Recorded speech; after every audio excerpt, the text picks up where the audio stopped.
The screen flickers with red alerts. Withdrawals paused. FTX under investigation. The headlines scream louder than any siren. It is November 2022. Billions evaporate in hours.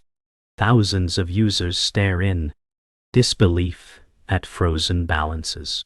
One man in Tokyo slams his laptop shut, yelling, "It's all gone." In Miami, a single mother breaks into tears over her savings.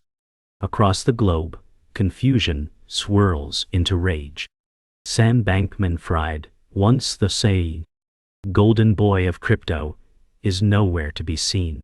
Camera flashes blind the courtroom as federal agents swarm FTX's Bahamas headquarters. Outside, reporters fight for scraps of truth. Inside, only silence. No setup. No warning. Just collapse. From the top of the crypto world to a freefall into scandal, the crash is sudden and devastating. It's not just a financial disaster, it's betrayal. Trust is shattered. Sam was the icon, the messiah. Now he's the villain. The opening shock hits like a tsunami. Everything is gone. And no one saw it coming. It wasn't just another crypto exchange. FTX was supposed to be the future. Backed by celebrities, praised by politicians, and admired by Wall Street, it stood as a shining monument to a new financial order. Then, commercials screamed, "Don't miss out." Super Bowl ads, arenas with its name, and a founder hailed as the next Warren Buffett. Investors didn't blink. They poured billions into the vision. But behind the bright lights and catchy slogans, something festered. At the center of it all stood a scruffy 30-year-old with unkempt hair and cargo shorts. Sam Bankman-Fried. Charismatic, calculating, confident, He smiled on magazine covers. He tweeted like a prophet. He called himself an effective altruist, making billions to give them away. But now, in the wake of the collapse, the glitter looks like camouflage. What once dazzled now deceives. And it leaves everyone asking, how did we miss the signs? Just a year before the collapse, Sam was untouchable. He rubbed shoulders with senators, hosted crypto summits in the Bahamas, and pledged millions to pandemic response and political causes. Journalists praised his ethics, not just his wealth. "He's the good billionaire," they said. FTX climbed to a $32 billion valuation. Alameda Research, Sam's trading firm, quietly shadowed it all, sharing offices, data, and ambition. From the front, outside, it looked like brilliance. From the inside, it was chaos wrapped in charisma. There were no CFOs, no real oversight. Just friends, lovers, and blurred lines between two massive entities. And no one, not regulators, not auditors, seemed to mind. As long as the returns looked good, everyone played along. It was a house of cards, disguised as a revolution. The market was euphoric, but the storm was coming. The day it all fell apart began like any other. Traders checked their balances. Sam tweeted memes. But deep inside the FTX engine, panic was growing. A leaked balance sheet showed billions of liabilities, and whispers about Alameda's exposure began to swirl. Binance, FTX's biggest rival, announced it would dump its FTT holdings. The market recoiled. Users rushed to withdraw funds. $6 billion in 72 hours. Sam scrambled. He insisted everything was fine, but liquidity was gone. The dominoes were falling, and nothing could Stop them now. As withdrawal requests flooded in, the screens froze. Phones went silent. Then, the message, FTX has paused all withdrawals. In that instant, trust died. The illusion shattered. The countdown to catastrophe had begun. For the everyday investor, it felt like a rug ripped from underfoot. This wasn't some sketchy coin. This was FTX. Trusted, endorsed. The place they believed was safe. Reddit forums erupted with disbelief. Discord servers lit up with fear. Some joked gallows humor, but most were terrified. I put my kids' college fund in FTX, one post read. Another simply said, I want to disappear. The pain was not just financial, it was emotional. They had believed in something. In Sam.E. In the dream of decentralized wealth, freedom from banks, and fairness in finance. Now it was all smoke. Trust had turned to ash. The crash wasn't just numbers on a screen. It was hope imploding. Before the chaos, there was curiosity. Sam Bankman-Fried wasn't born into crypto, he engineered his way into it.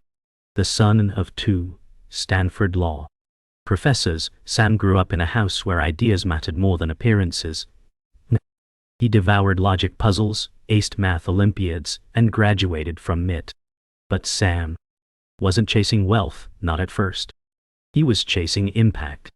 At Jane Street, a high-frequency trading firm, he honed his skills: arbitrage, risk, precision. Then came the pivot: effective altruism. Make billions, give it all away. That was his gospel. In 2017, he launched Alameda Research.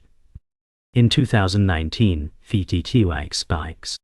He wanted to move fast, break things, and rebuild finance. We can fix this, he once said in an interview. We can fix everything. He wasn't the slick Wall Street type, but he was awkward, intense, brilliant, and for a while, it looked like brilliance was enough. Sam's college years at MIT revealed a paradox: someone deeply introverted, but drawn to big ideas and even bigger risks. While others partied, Sam stayed up coding, running simulations, analyzing arbitrage windows across global crypto markets.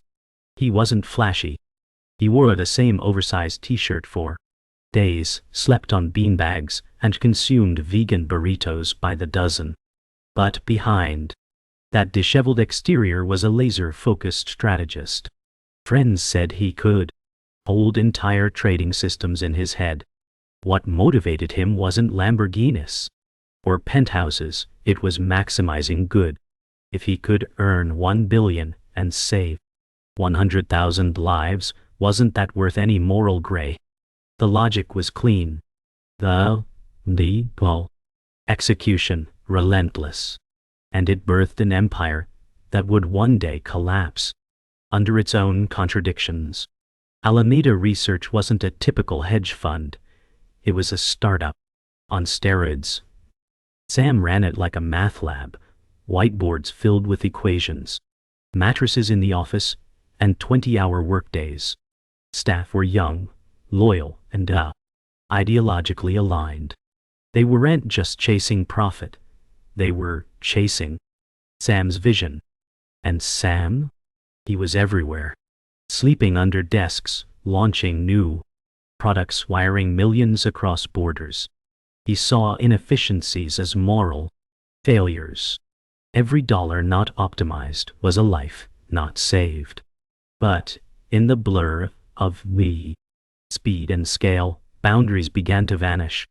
Alameda and FTX shared more than clear ambition. They shared personnel, systems, even accounts. It was efficient. It was fast. And it was dangerously entangled. But no one paused. The world was watching them rise. And they were addicted to the altitude. FTX began as a side project, a better exchange for better exchange. Traders, no. But it exploded.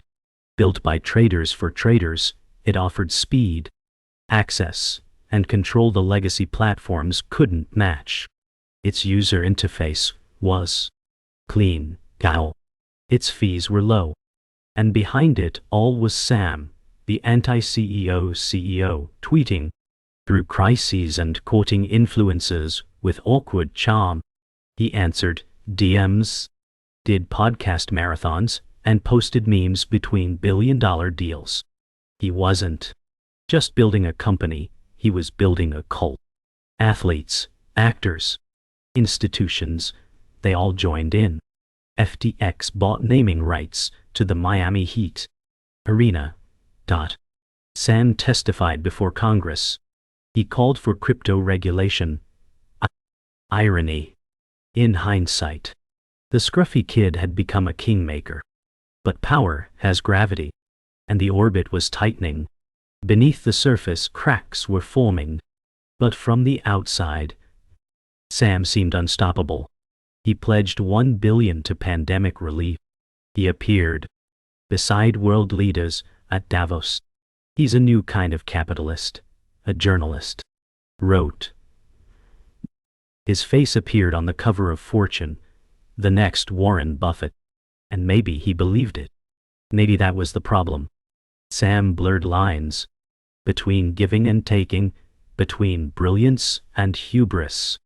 And those around him blurred them too. They saw the quirks, the inconsistencies, the risks, and looked away. Why question the man printing gold? FTX was growing. Alameda was thriving. The mission was alive. But faith can be blinding. And soon, the light around Sam would begin to burn. From the outside, FTX was thriving. Internally, it was disorganized brilliance masking brewing chaos. There were no formal board meetings, no risk committees, and few boundaries. Executives were friends, someone romantically involved, and decision-making lived in encrypted chats and midnight brainstorms. Alameda Research, the trading arm, wasn't just a sibling company. It was FTX's shadow. Sam juggled control over both, while insisting to the public they were separate. But insiders knew the truth. Money flowed freely between them. One executive asked, "Shouldn't there be a firewall?" Sam replied, "It's fine. We have the data. We know the risk." Except they didn't. The profits masked the volatility. The friendships blurred accountability. And they, the people closest to Sam, were either loyal or silent. Caroline Ellison, the CEO of Alameda and Sam's rumored on-again, off-again girlfriend, became a central figure in the blur. She was brilliant, reserved, and believed in Sam's vision, or at least his math. But even she expressed concerns in private notes. "We're over-leveraged," she wrote. "No real hedges." Alameda was borrowing billions, often from FTX customer funds, to cover bad trades. It was a gamble built on trust, not transparency. Sam approved everything. Caroline executed it. No one stopped them. In staff meetings, concerns were dismissed. They believed they were smarter than the market. And maybe they were, until they weren't. Their world was becoming a pressure cooker. Dull. One mistake, one leak, and the whole house would shake. The crypto market turned colder in 2022. Coins crashed. Confidence waned. Across the industry, layoffs hit and liquidity dried up. Sam pushed harder. FTX bought out failing companies, absorbing debt and risk. It looked like heroism. In reality, it was desperation. Alameda's balance sheet was fragile, bloated with illiquid tokens and paper wealth. Worse, many of those tokens were FT, created by FTX itself. Their value depended on belief. And belief is brittle. It's all fine, Sam told the press. We, well, capitalized. But behind the scenes he was borrowing from Peter to pay Paul, using customer deposits without disclosure. The system worked, until it didn't. And every rescue made the inevitable fall steeper. Even regulators and media sang Sam's praises. He was the crypto whisperer, rational, responsible, a billionaire who welcomed oversight. He donated to both political parties. He lobbied in D.C., appearing at hearings. With his trademark messy hair and casual hoodie, they called him the adult in the room. But no one asked why his trading firm shared an office with his exchange. No one demanded audits. No one saw the conflict of interest at the heart of it all. Or maybe they did, and ignored it. Everyone's making money, one investor said. Why rock the boat? Sam's image became his shield. But truth doesn't disappear. It waits. And soon, someone would pull the thread. In early November 2022, the thread finally snapped. A leaked balance sheet exposed Alameda's tangled finances, over-leveraged, under-collateralized, and deeply reliant on FTT. Binance's CEO, Changpeng Zhao, tweeted they would liquidate their FTT holdings. The market panicked. It wasn't just a sell-off. It was a signal. Users began fleeing FTX, initiating a modern-day bank run. Sam tried to calm the waters. Tweets, calls, private appeals to Zhao. But confidence had cracked. In the shadows, insiders knew what the public was about to learn. The emperor had no clothes. Billions were gone. The withdrawals surged. And for the first time Sam's grin faltered. The leaked balance sheet was only the beginning. Journalists began digging. Insiders started talking. What they uncovered stunned the world. FTX customer funds, deposits from everyday users, had been secretly funneled into Alameda Research. Billions. Billions. Not loans. Not errors. A deliberate transfer. Alameda used that money to trade, to invest, to gamble, and to lose. There were no walls, no risk controls, no oversight, just spreadsheets, DMs, and blind faith. Caroline confessed to employees in a video call. Yes, we used customer funds. I didn't realize how bad it was. But Sam did. He was the pointer. Architect. The trusted genius who blurred ethics with ambition. In court filings, one line stood out. There was no record keeping, none. It wasn't just a collapse. It was betrayal. Intentional, sweeping, and criminal. The betrayal wasn't just financial, it was personal. Employees who had built FTX from scratch were blindsided. One software engineer wrote, "I would have taken a bullet for Sam. Now, I don't even know who he is." Private messages revealed the rot. Executives joked about shady practices, mocked regulators, and celebrated their own secrecy.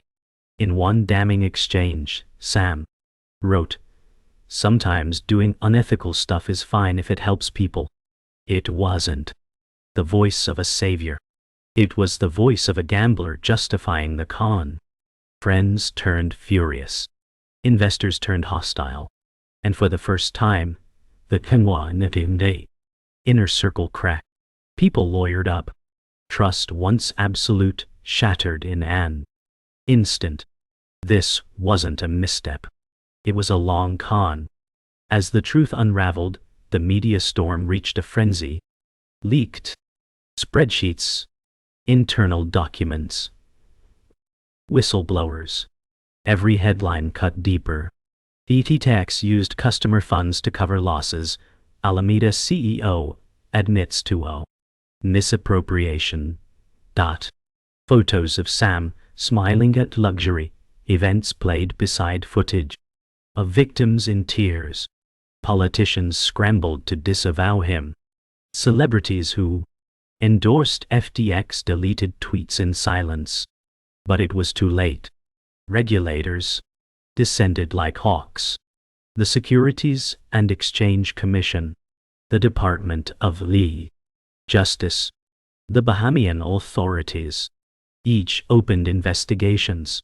Sam tried to defend himself, tweeting apologies, appearing on livestream interviews, claiming ignorance. But the evidence spoke louder. No more mystique. No more genius. Just accountability, closing in fast. Sam didn't run. He stayed in the Bahamas, holed up in his $40 million penthouse. Paparazzi camped outside. Reporters knocked at doors. And while still, he gave interviews, long, rambling, self-contradictory interviews. And didn't knowingly commit fraud, he told one journalist. I just made mistakes. But the questions kept coming. If he didn't know, who did? If he wasn't in charge, who was? The public wasn't buying it. Neither was the law. On December 12, 2022, U.S. prosecutors filed charges. Wire fraud, securities fraud, money laundering. Sam was arrested that night by Bahamian authorities. In handcuffs. Surrounded by flashbulbs, the boy genius looked small. His story, once mythic, was now a cautionary tale. And it was only the beginning. Inside the federal complaint, the final puzzle pieces landed. Prosecutors laid it bare. Sam orchestrated a years-long scheme to defraud customers, investors, and lenders. Not by accident, by design. Bank records, Slack chats, code commits, all pointed inward. This wasn't a tragic error. It was systemic rot. The documents revealed hidden backdoors in the code, ways to move funds without triggering alerts. Secret spreadsheets tracked how much customer money had been diverted. This is one of the largest financial frauds in American history, the prosecutor declared. In that moment, the mask of idealism was gone. Sam wasn't a visionary. He was an engineer of deception. And the trial hadn't even begun. The world watched as Sam was extradited to the U.S. in shackles. The crypto messiah now stood in the harsh fluorescent light of a courtroom. His lawyers argued bail. Prosecutors pushed for detention. Reporters jostled. Outside, the drama was global, but the tension was deeply personal. Sam looked fragile, thinner, older, stripped of arrogance. He barely spoke. No more names. No more late-night tweets. The man who once moved billions with a sentence now spoke only through legal briefs. Not guilty, he pleaded. But the room felt skeptical. Trust was gone. Even allies had turned. Caroline, Gary Nishad, they flipped, delivering damning testimony to save themselves. Every minute dragged like an eternity. This wasn't just about FTX anymore. It was about accountability, about a system pushed too far, and about a man who thought he was above it all. Behind closed doors, prosecutors built their case with surgical precision. Former Inner Circle members turned state's witnesses. Caroline Ellison testified about late-night calls, fund transfers, and Sam's direct orders. She recalled a spreadsheet marked Sam-only eyes, tracking every illicit transaction. Emails, signal chats, and back-end code were poured over. Sam's defense team tried to paint him as overwhelmed, a well-meaning founder who got in too deep. But the evidence spoke louder. Internal messages showed cold calculation. "We'll fix it later," one note read. Another, "No one will notice." The courtroom became a theater of unraveling myths. Each day chipped away at the illusion of genius. The climax wasn't a single moment. It was 1,000 truths surfacing, one by one. Outside the courtroom, the world demanded justice. Thousands of horror victims submitted statements. Some lost homes. Others lost generational savings. One letter read, "My daughter can't go to college now." Another said, "I trusted him more than my own bank." In New York, a protest formed, placards "Sue. Reading crypto is not a crime," beside ones demanding prison for fraud kings. Online, the debate raged louder. Was Sam a criminal? Or a casualty of a broken system? The crypto community was divided, scarred. Some called for harsher regulation. Others mourned the dream. But in every voice, the pain was clear. This wasn't just about a tech startup imploding. It was about betrayal at the scale. Wall. About hope weaponized. And the human cost was incalculable. In a high-stakes move, Sam took the stand. The courtroom held its breath. He adjusted his suit, cleared his throat, and began. His voice was quiet, almost shaking. "I didn't mean for this to happen," he said. "I made mistakes, but I never meant harm." His lawyers pressed him to clarify. The prosecution pounced. Emails were quoted. Spreadsheets read aloud. Caroline's testimony played back. "You knew," the prosecutor said. Sam tried to explain. "The speed, the scale, the chaos. I thought we could fix it." But each answer dug deeper. His image of a naive genius collapsed into something more hollow. It wasn't malice, perhaps, but it was negligence, arrogance, recklessness on a global scale. And now the reckoning had arrived. The verdict hadn't been read yet.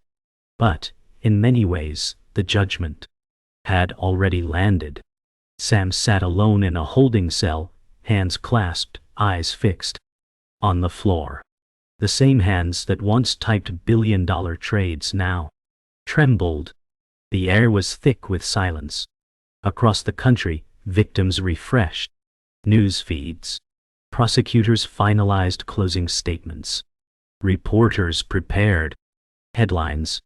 Sam's story, from dorm room prodigy to financial pariah, was nearing its end. But there was no grand finale. Just a man in a gray jumpsuit and cold concrete walls. The climax wasn't a moment of explosion. It was the sound of a kingdom dying in silence.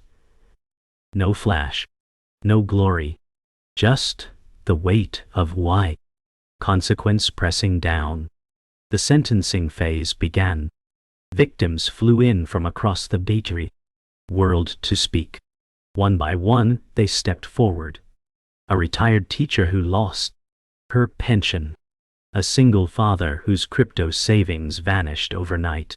A college student who delayed graduation to work 2 jobs. Their stories were raw, their voices steady. "You didn't just bankrupt my finances," one said. "You bankrupted my faith in people." Sam sat silently, eyes downcast. His defense team begged for leniency, citing mental strain, sleepless nights, and misjudged risk. But the prosecution pointed to intent, scale, and the betrayal of trust. The judge listened. No theatrics. Just facts, pain, and accountability. This wasn't about crypto anymore. It was about consequences in a world too often shielded from them. Regulators around the globe sprang into action. What FTX exposed wasn't just fraud, it was a vacuum. No oversight, no guardrails, no accountability. Crypto, once hailed as the future, now stood trial in the court of public opinion. Countries that once welcomed exchanges tightened laws. Licensing became mandatory. Proof of reserve audits were enforced. Politicians, who once shook Sam's hand, now called him a threat to national security. The ripple effects were vast. Startups collapsed. Investors fled. Confidence crumbled. Yet amid the rubble, a new kind of seriousness emerged. Not hype, not structure, not hype, law. Sam's collapse didn't just end an era. It began a reckoning. A cold regulatory awakening that crypto could never again ignore. Back in the Bahamas, the once lavish FTX headquarters sat empty. Dust gathered on abandoned desks. Keycards disabled. Dozens of former employees had scattered across industries, some in hiding, others rebuilding. Caroline and the other key executives struck plea deals. Their testimonies filled hundreds of pages. Some expressed remorse. Others, self-preservation. The empire was gone, but the questions remained. How did it go on so long? Why didn't anyone stop it? Could it happen again? Meanwhile, tech podcasts and documentaries capitalized on the drama. Sam's name became a cautionary symbol. The fall wasn't just about one man. It was about a system built too fast, trusted too easily, and questioned too late. Sam's parents, both law professors, faced backlash too. Once seen beaming beside him at charity galas, they now fought legal suits of their very own. Accused of profiting from FTX's wealth, they denied wrongdoing. But reputations shattered easily. Their home, once full of academic debate, turned into a legal fortress. Meanwhile, friends who once praised Sam fell silent. Former allies deleted photos. Industry insiders offered a new story. Always had doubts. But the truth was simpler. They rode the wave. And when it crashed, they swam away. Sam, now isolated, awaited sentencing in a world that had moved on, but not forgotten. He was no longer a leader, just a lesson. Months later, the verdict came, guilty on all major counts. Sam Bankman-Fried was sentenced to decades in federal prison. The courtroom was silent as the judge spoke of betrayal, responsibility, and the lives ruined. Sam showed little emotion, no outburst, no tears, just a nod, a pause, and then silence. Outside, reporters filed their last headlines. Victims went home. Justice, imperfect as ever, had spoken. But lingered wasn't just punishment. It was the memory of ambition unchecked, of charisma without wool, conscience, of a dream, decentralized finance, global equality, hijacked by ego. And in the end, that's what stayed with us, not the collapse of a company, but the collapse of trust. A resolution not with triumph, but with truth. In the months that followed the sentencing, the headlines faded. Crypto markets shifted, regulators moved on, and the world found new obsessions. But inside a federal prison library, Sam Bankman-Fried sat quietly, flipping through a worn economics textbook. No cameras, no tweets, just silence and pages. He had lost everything, the company, the followers, the future. Yet, there was no outburst, no final speech, just a man alone with what remained: memory, thought, and the weight of his decisions. The walls around him weren't just physical, they were moral, invisible reminders of what unchecked ambition had cost and what it had taken from others. This was no longer the story of a crypto king. It was the aftermath of a cautionary tale. Back in the real world, the name FTX had become a ghost kite. The arena was renamed. The logos disappeared from race cars and billboards. No more endorsements. No more Super Bowl ads. What once symbolized the cutting edge of finance now served as a case study in deception.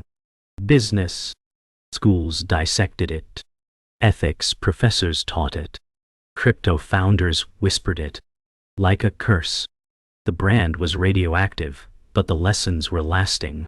Don't trust, verify became more than a slogan. It became a survival principle.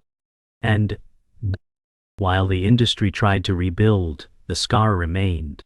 Trust, once broken at once scale, is slow to return.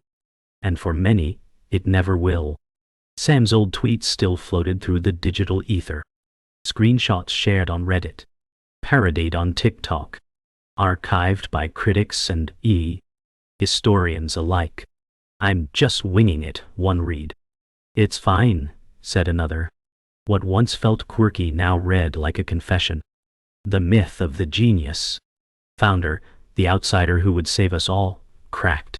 In its place, a new awareness of charisma's dangers, of unchecked systems, and of how trust, once given too freely, can be weaponized.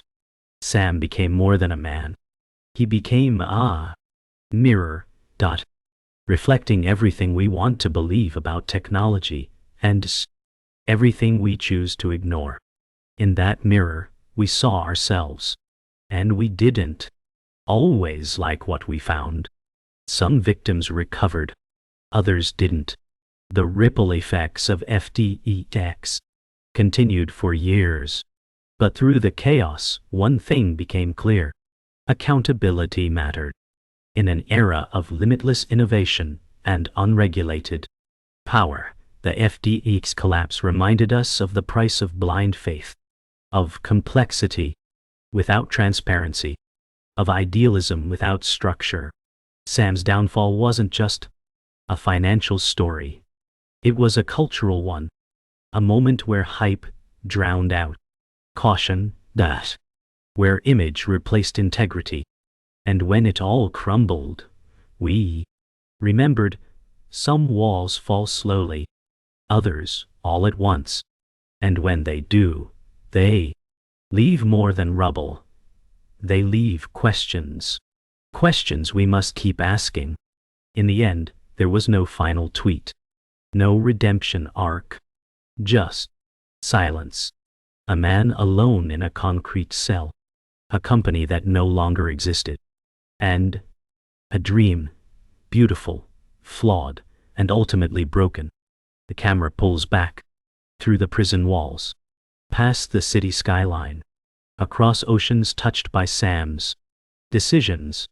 The final word isn't scandal. It's memory. FTX was a lesson, etched, not just in headlines but in lives. In every choice to question or follow. In every dollar invested or lost. In every person who dared to believe. The story doesn't end with Sam. It ends with us, and what we choose to build next. The final scene closes not on a fall, but on the echo that remains.